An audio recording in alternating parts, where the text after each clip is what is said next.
on October 8th, 2019 at the Bogota High School cafeteria at 7 p.m. Can we please stand for the flag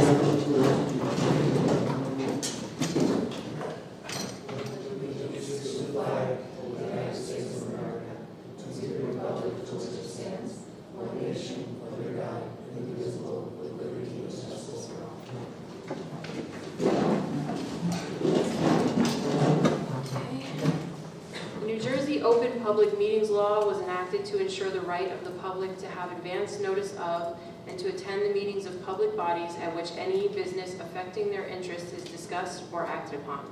In accordance with the provisions of this Act, the Bogota Board of Education has caused notice of this meeting to be published by having the date, time, and place thereof posted in the Bogota Borough Hall, communicated by letter to the record, filed with the clerk of the Borough of Bogota, and posted on the Bogota Board of Education website.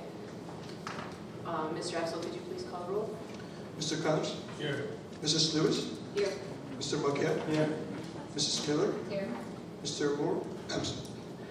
Mr. Sterling? Absent. Mrs. Lambert? Present. Ms. Montgomery? Here. Mrs. Cole is absent. We have a quorum.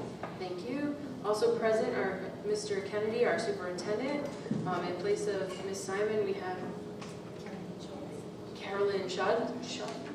I apologize. Mr. Efsel, our school business administrator, and Elizabeth Ruiz, our assistant business secretary. I'd like to have a motion for the hearing of citizens' remarks on agenda items only. Can I have a motion? Motion. Mr. Connors, followed by Mr. McHale. All in favor? Do we do that? Aye. Anybody want to come forward on the agenda items only? No? May I have a motion to close? Mr. McHale and Ms. Miller, second by Ms. Miller. And now we'll have the superintendent's report. Okay, just a couple of quick changes on our agenda. First, on 10, 15, 19, 59, and 60. In your packets that we sent home, we're just changing it from June 30th, 2019 to June 30th, 2020. And then one of the policies we're going to be looking a little further into is 10, 15, 19, 34, which is the new law and panic buttons. So it's worded it doesn't give us what to do one way or the other. So we're trying to figure out, do we have to have a panic silent alarm that goes to the police and doesn't notify the students? So we're going to talk to our attorneys and also reach out to the policymaker, Strauss Espen. First and foremost, I just want to say what a great job our school family did this weekend for the 125th anniversary.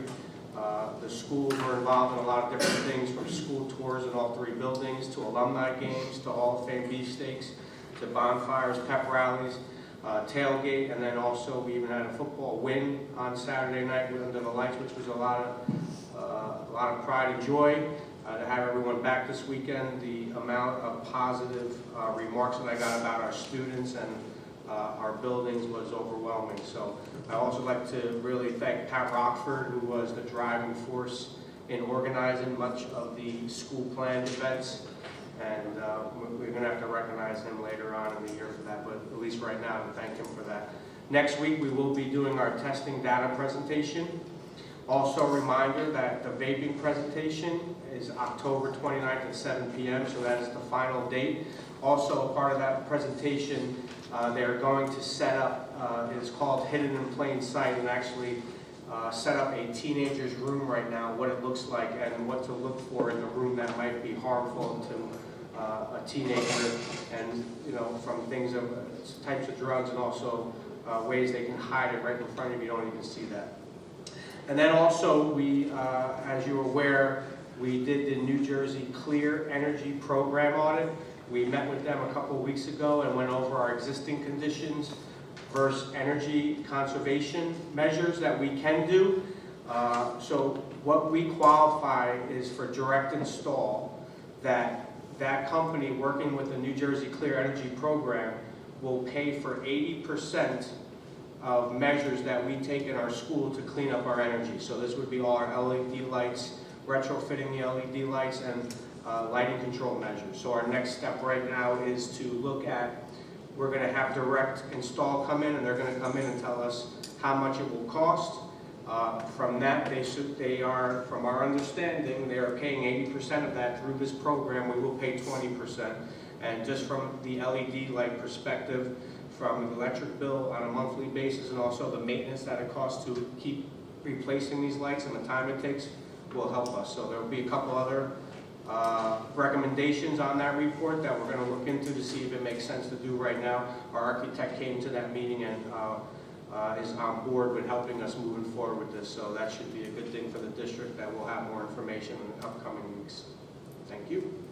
Was that just electricity, or was there plumbing involved? It's really everything at this point in time, but what really stood out right now that we could do immediately, as they call the low hanging fruit, is these LED lights. But the boilers, so what they do is they really give you an idea of if you replace these things now, the amount of money you spend, is it worth it for you in this upcoming time?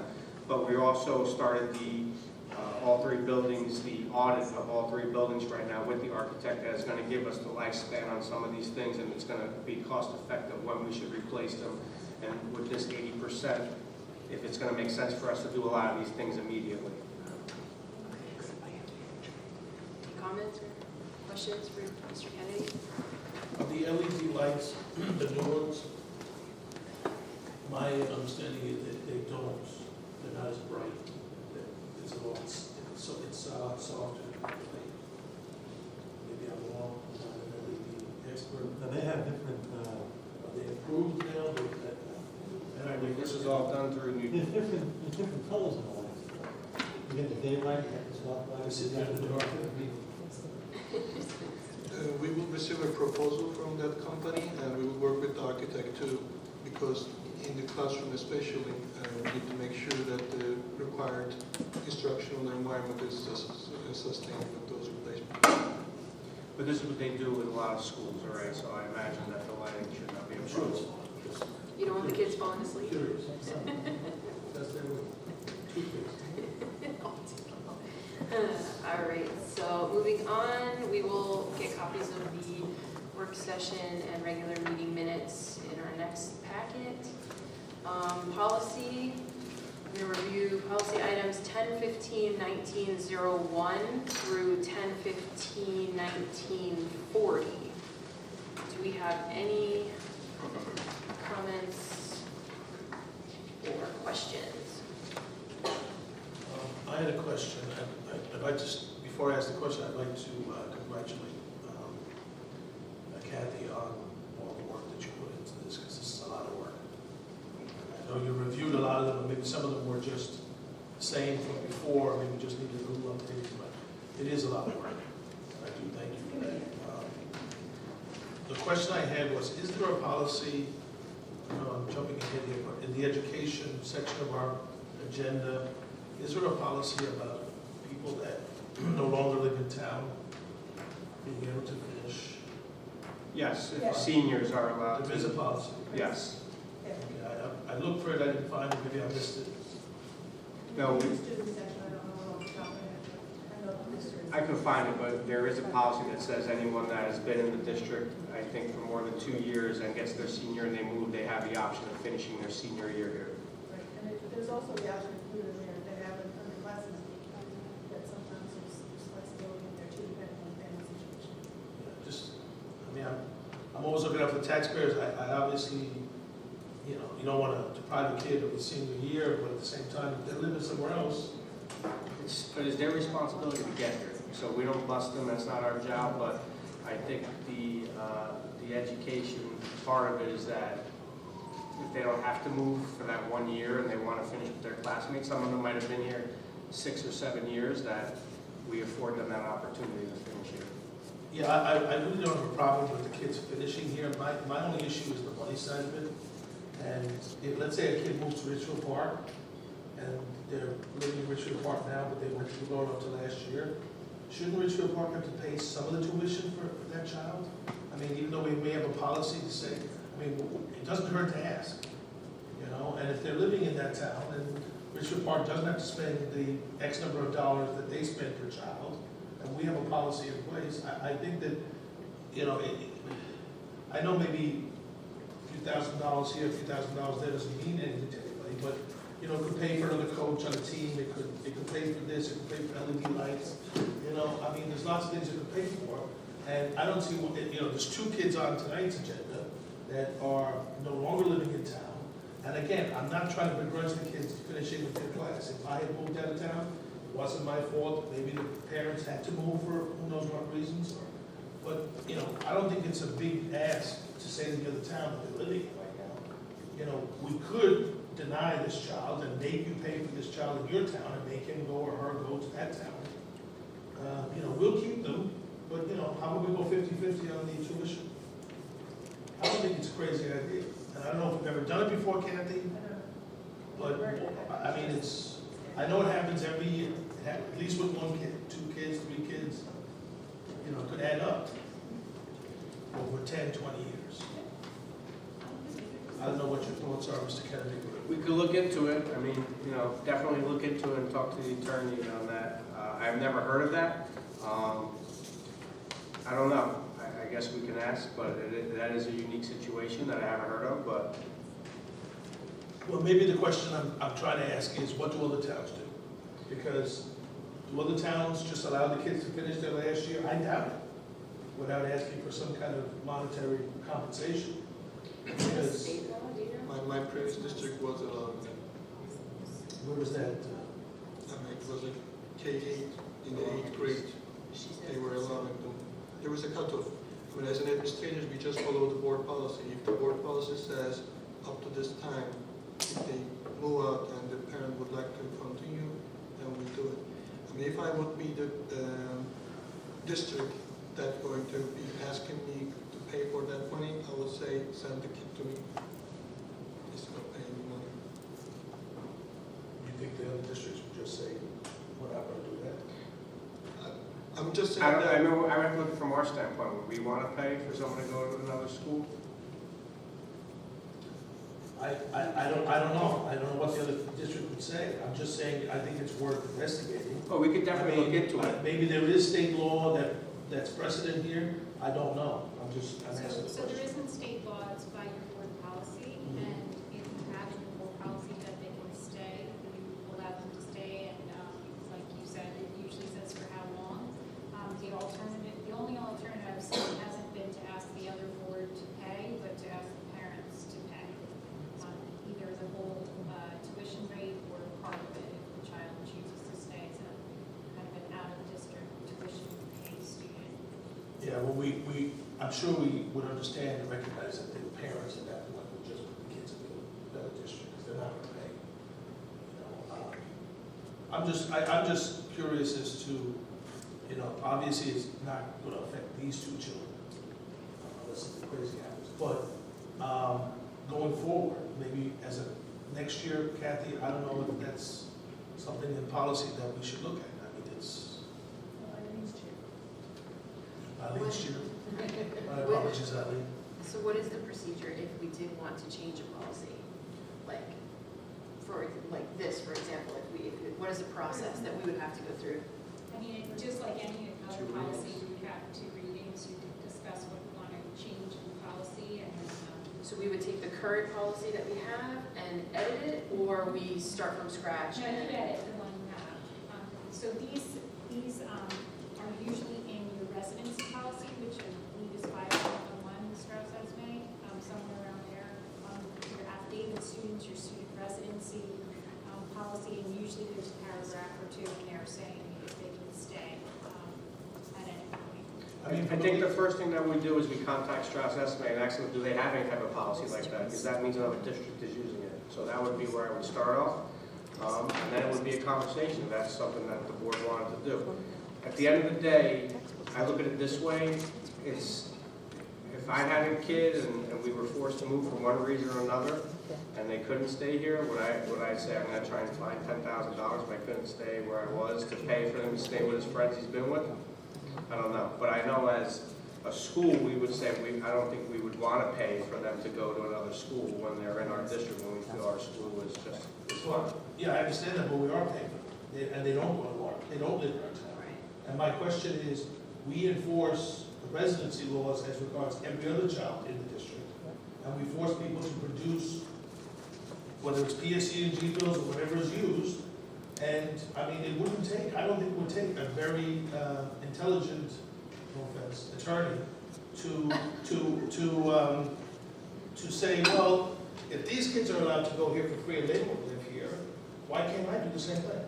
Because our policy states it's strictly seniors, and they have to be in their senior year when they move, when they ask, and it's only seniors that we do this for. I just think it's a discussion that next time we do policy, I think it's something that should be discussed. And maybe in the meantime, we could find out what the other towns do. I know one town maybe, but there's maybe some other towns do, or maybe they do enact what I'm suggesting. Again, I'm not trying to knock these children. They want to stay in the town.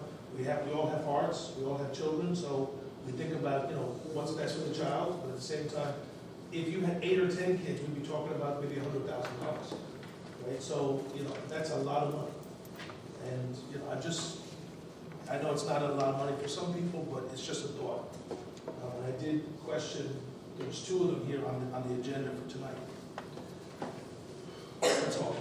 Thank you. Yeah, it's tough. It's emotion versus finance, that's really what it comes down And to. we're a small town with a tight Yeah, budget. definitely. Any other questions about policy? Good, all right, moving on, we'll push those to the consent agenda.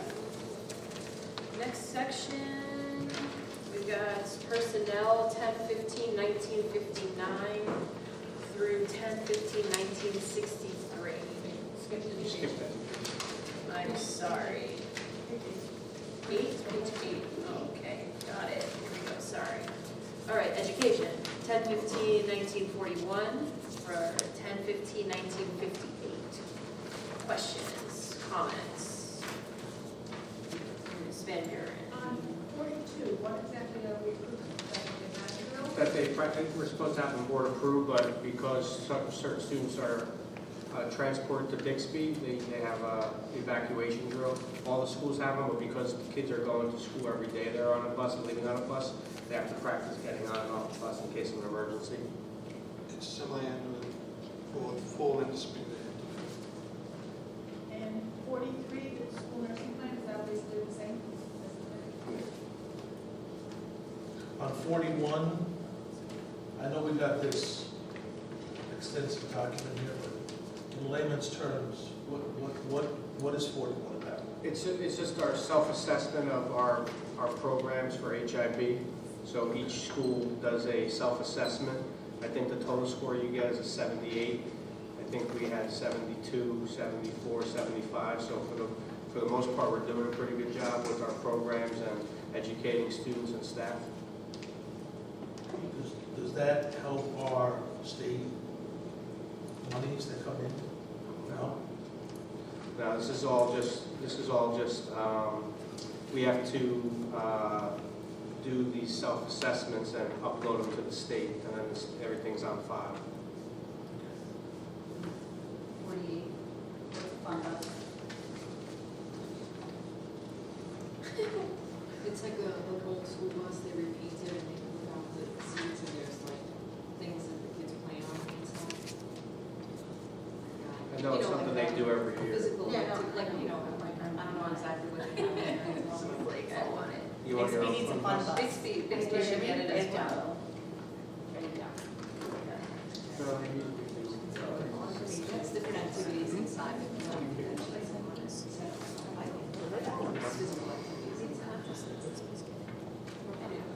Who came up with that idea? No, never. To have it at Steam, I'm not sure.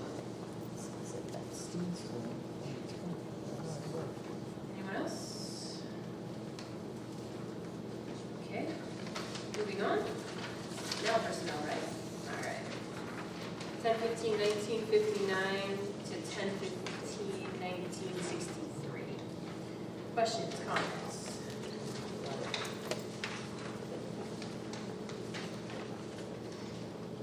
Good?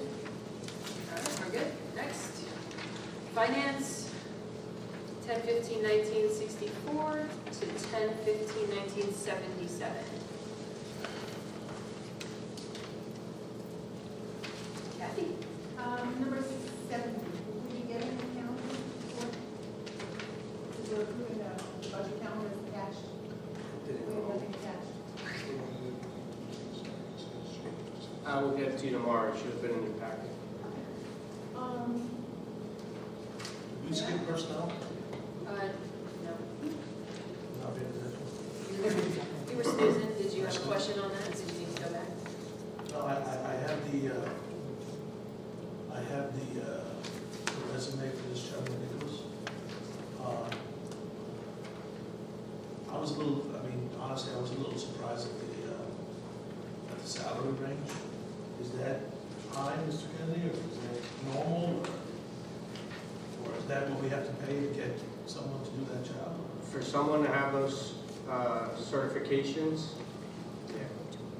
to have someone that has a background, that has the experience, Those are all the boiler and all that. or he has a small mechanic, like, we met with him, we had a small committee. He was by far the person that we liked the most. His salary was very competitive to what he was making. We had a bunch of people that we did like, that were making $20,000 more at a current job, doing the same job that we would be asking them to do here. So we had to kind of take someone we like that we can afford, compared to one or two people that were making, $20,000 to $30,000 more doing that job. Sure. Is he for all three buildings or just nice? Oh, no, he's for the whole district. So that's the field, that's everything. This is a person now that will be an administrator of buildings and grounds. One thing that Irfan and myself and the principals do a lot of is handle that. So this will now be someone that will take complete control of that. We actually lost a maintenance worker and a custodian, so we're saving money with this person right now. We're hoping that he's going to be able to come in and make things more efficient and save us money in the future. So I think we're right on where we have to be to get someone in that position. What are his hours like? Well, he won't have it would be a normal 7 to 4, 8 to 3, whatever the 8-hour day is, but there's no, when he has to be here, He's like another administrator, so there's no overtime and salary. So if we have a problem at 4:30, he's like, well, I gotta be here till 4:30 like any other administrator. Okay, so back to finance. Questions? Kathy? 73, it's including the salaries from the summer program. So technically, we're ratifying that, or they have not yet been paid? Ratifying, so that should be ratified. And just a question on 76, it says we're approving the revision to the Board of Education standard operating procedures. Do we know what the revisions are? The one we have has the old titles who are doing that, right? It was before Director of Special Services, now it was Supervisor of People and Personnel. So it's more online with the way we're set up? What we are doing, because when we have the QSAC, they will review it and they will check everything as we are doing right now. Anyone else? Okay. That's that. Moving on, does anybody have any committee reports? Have any committee?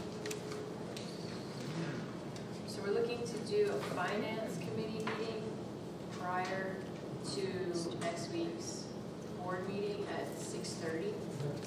And then also, no one here is on negotiations, so we'll try to do a negotiations meeting at 6. After that, The finance meeting will be with the auditor, Gary, he should be here, he's just gonna go over a little bit, but until we have final numbers from the state, we can never finish the report. any other committees? Okay. Anybody for old business? Got down, Kathy? What do we got? I was looking through my phone the other day, cleaning up some old emails. Maybe the email was back February of 18, when we were discussing something that came up with some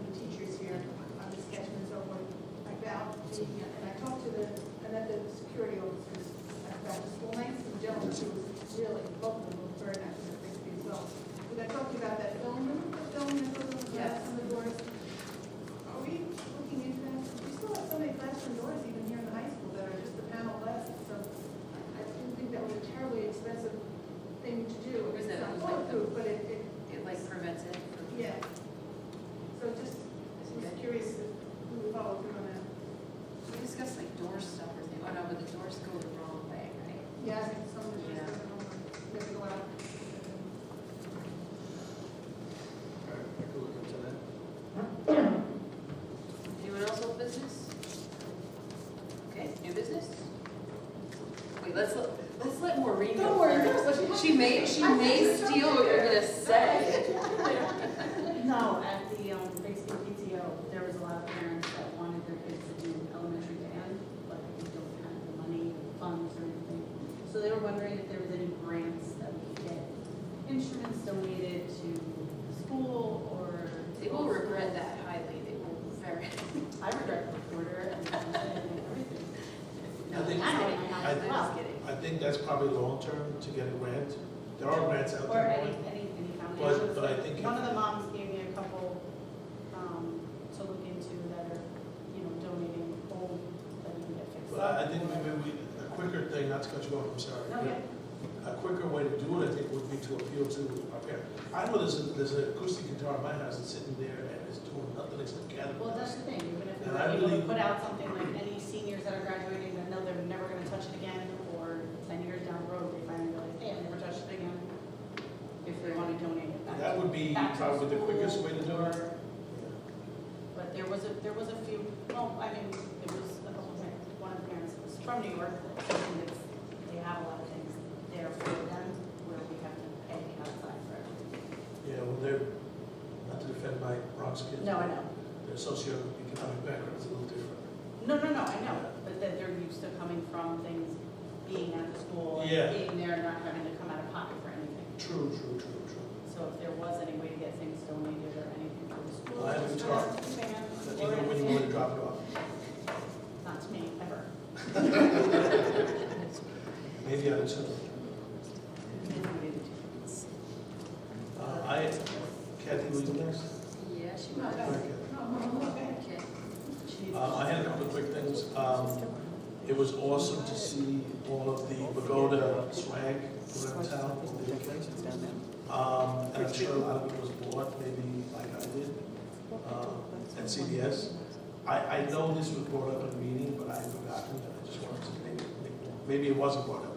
But the school donation thing, the My Town Originals, do you know, I hate to put you on the spot, but do you know offhand, like, I asked the people at CVS, how much of this goes to the actual 15%. school?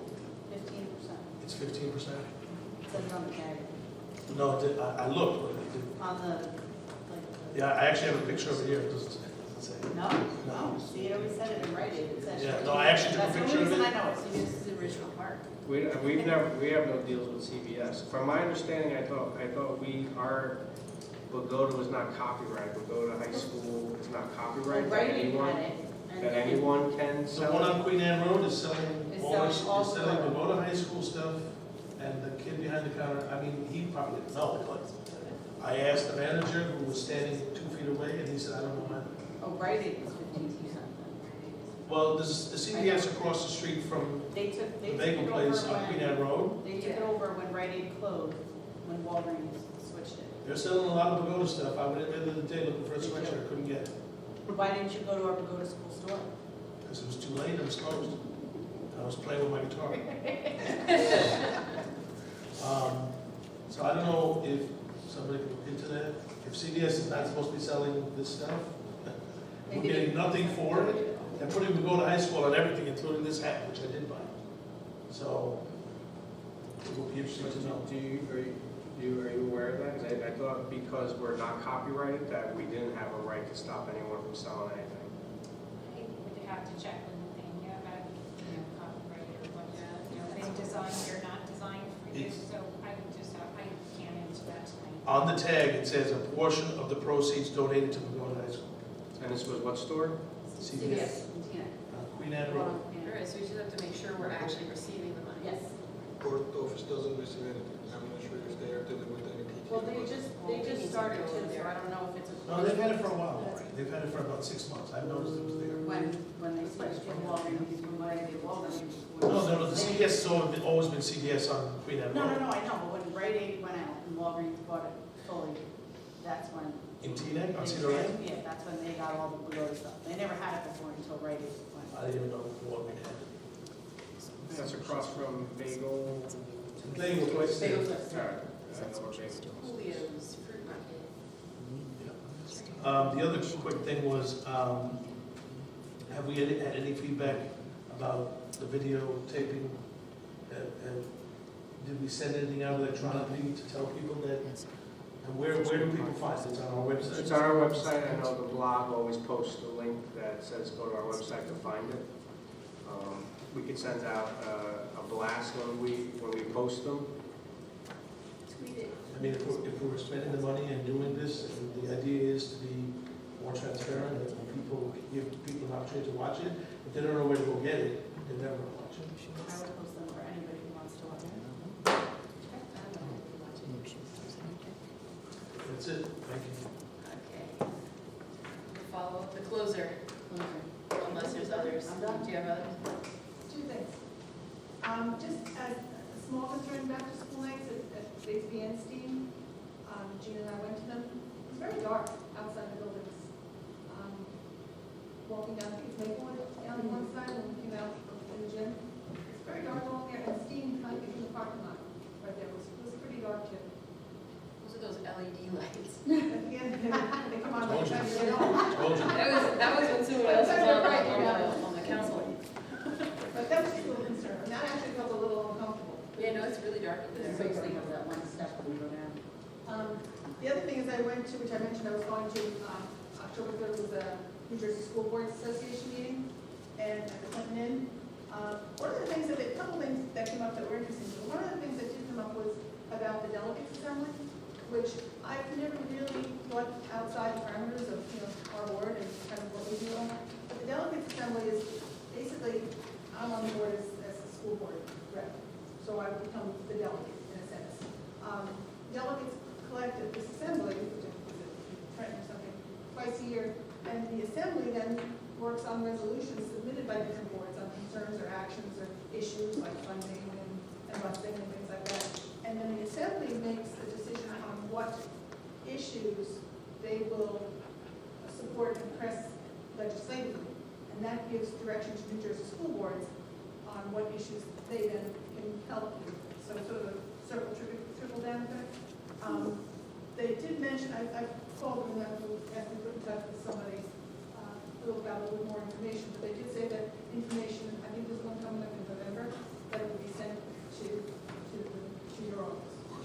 So if you have anything, or I'm interested in possibly going, if I can figure out anything.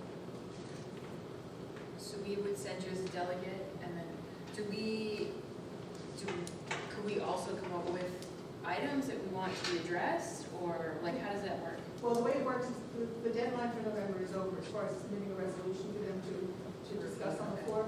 But they would send all resolutions in either to me if I was registered as a delegate or to the office. And then we could discuss it and we would have an opinion as a board, because then I would vote at this. So it's a resolution that we put on our agenda? We don't have, no, let's say Oregon has a resolution on funding of some sort. Say we support it, okay? As a board, we would have one vote as a board. I would express that vote with the right to change my mind if I heard arguments against it once I was sitting there within the group. But they're saying as far as Bergen County goes, Bergen County has been poorly represented for the last few years, where only about 20% of the towns have representation. So other districts, other towns, other counties are getting priority on what their issues are, and Bergen County issues are kind of getting forced away. And there Bergen also County any hasn't had decisions. issues with like pilot programs and things like that. And I've been in touch with the woman from Dumont about D'Angela's farm and their pilot program and what they're kind of trying to approach about that. So I would just like to be able to have that option of getting the information on what's going to be discussed and being hopefully be able to attend. And will we all be able to go, or we have to No. select a delegate? If I'm the delegate, it would be me. But if I couldn't go, then anybody could Gotcha. but it's not like a whole group of us.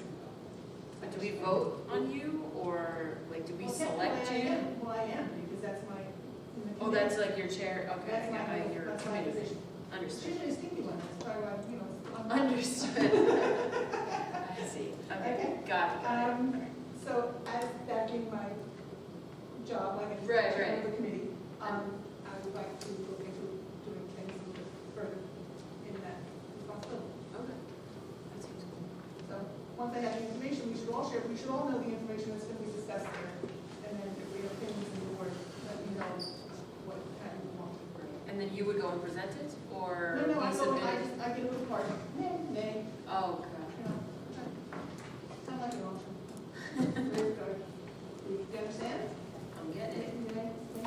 I got it now. So all right, so go to board then, yes, you know, if you're in favor of abolishing highway programs and schools getting stuff with film for educating children that moving to the parks and then we go down there, raise your card, yes, I'm against that. Right. Okay, and then the delegate assembly says, okay, we have real consistency of people that are against this. They then form the policies that guide NJ School Board Association to help educate us and help unite the town. And then they pursue legislative. That makes sense? Yes.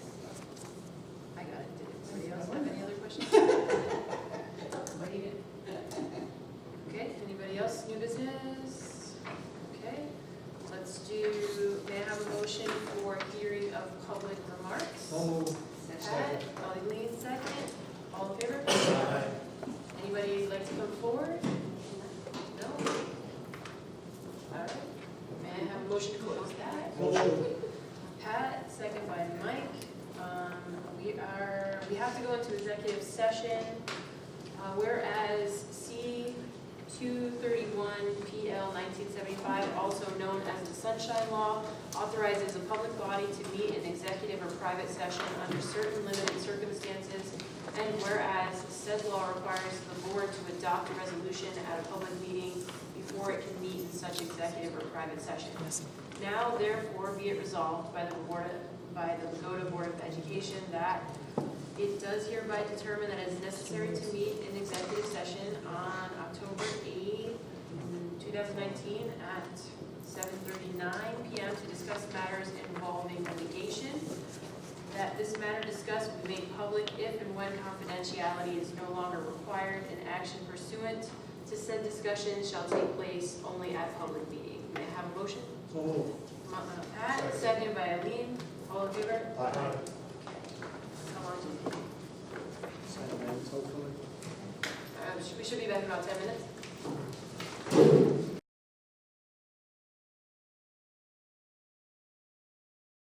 Pat, second by Mike. Did I say anything? We didn't take any action, right? No action was taken. So moved. Can I have a motion to close? Close. So moved. Pat, second by Kathy. Sorry, Maureen, you were slow. No. All right, thanks, everyone. Thank you.